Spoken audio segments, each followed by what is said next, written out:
Hello મિત્રો, જય શ્રી કૃષ્ણ, હર હર મહાદેવ। હું પ્રીતિ વ્યાસ, તમારું પ્રીતિની રસોઈમાં સ્વાગત છે। આજે આપણે બનાવીશું પીનટની ચટણી, જે મસ્ત લાગે છે, જે ઇડલીની ને એની સાથે બધાય લઈ શકે।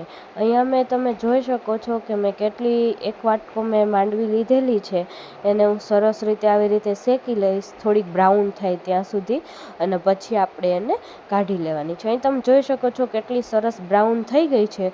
હવે આપણે એને અલગથી કાઢી, તમારે ફોતરા કાઢવો હોય તો સરસ રીતે આમ ઘસો એટલે ફોતરા નીકળી જાય છે।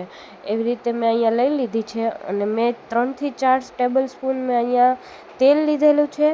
એ તેલ સરસ રીતે આવી જાય ત્યારબાદ આપણે જીરું ને રાઈ ને બધું એડ કરીશું। અહીંયા મેં જીરું નાખેલું છે, પછી અહીંયા મેં અડદની દાળ લીધેલી હતી 1 ટેબલ સ્પૂન, એ મેં એડ કરી દઉં છું।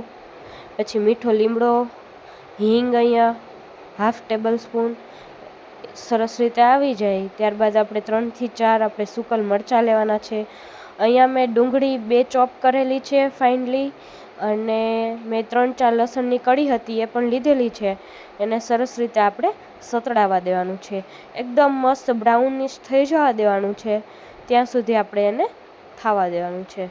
સરસ રીતે બ્રાઉન થઈ જાય ત્યારબાદ આપણે એમાં નમક અને લાલ મિર્ચ એડ કરી દઈશું, અને એ બધાને આપણે સરસ રીતે મિક્સચરમાં પીસી લેવાનું છે અને ગ્રેવી કરી લેવાનું છે। તમે આ જોજો, બહુ જ મસ્ત અને ટેસ્ટી અને એક અલગ જ ચટણીની રેસીપી છે। ટોપરાની ચટણી તો બધા જ ખાતા હોય, પણ આ પીનટની ચટણી છે ને એ ટેસ્ટમાં બહુ જ મસ્ત લાગે છે। અહીંયા મેં મિક્સચરના જારમાં હું સરસ રીતે આ બધું લઈ અને એને આપણે પીસી લેવાનું છે। અહીંયા તમે જોઈ શકો છો કેટલો સરસ કલર આવી ગયો છે, અને સૂકલ મરચાં મેં લીધા છે એટલે કલર અને તીખાશ બંને આવી જશે।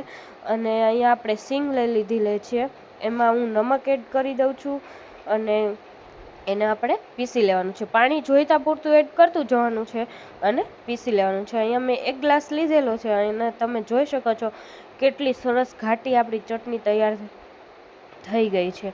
હવે એના વઘારની આપણે તૈયારી કરવાની છે, તો એના વઘારમાં આપણે લઈશું જે રીતે આપણે જે બીજો બધો વઘાર કરતા હોય એ રીતે જ વઘાર આપણે અહીંયા કરી લેવાનો છે। રાઈ ને જીરુંની સરસ રીતે ફૂટી જાય ત્યારબાદ આપણે મીઠો લીમડો અને સૂકલ મરચાં નાખી એ વઘાર કરી મેં અહીંયા એડ કરી દીધેલો છે। તમે જોઈ શકો છો કે આપણી ચટણી સરસ રીતે તૈયાર છે।